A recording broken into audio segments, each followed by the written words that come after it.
آگ لگانے والوں کو کہاں خبر، رخ ہواؤں نے بدلا تو خاک وہ بھی ہوں گے۔ سخت الفاظ بولتے وقت انسان کو یہ یاد نہیں رہتا کہ سننے والے کو وہ الفاظ کب تک یاد رہیں گے۔ مان رکھنا سیکھیں، زندگی بہت چھوٹی سی ہے، اور کوشش کریں کہ کسی کا مان، اعتماد، اعتبار اور یقین نہ ٹوٹنے پائے۔ وقت تو گزر جاتا ہے، لیکن دی ہوئی تلخیوں کے نقش باقی رہ جاتے ہیں۔ ایک سائل نے کسی دانا شخص سے پوچھا، کیا چیز زیادہ اہم ہوتی ہے، راستہ یا منزل؟ دانا شخص بولا، تمہارا ہم سفر۔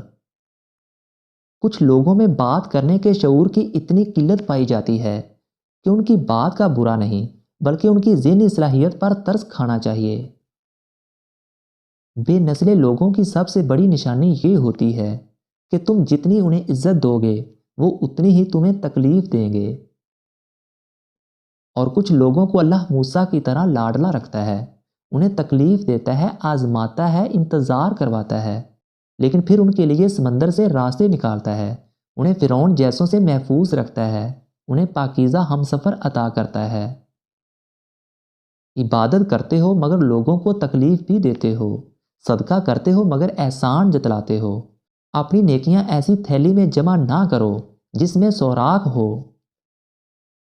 معاملات اللہ کے سپرد کرنا ہی بہتر ہوتا ہے، کیونکہ ہم خود بھی اپنے ساتھ اتنے مخلص نہیں ہوتے جتنا اللہ ہمارے ساتھ ہوتا ہے۔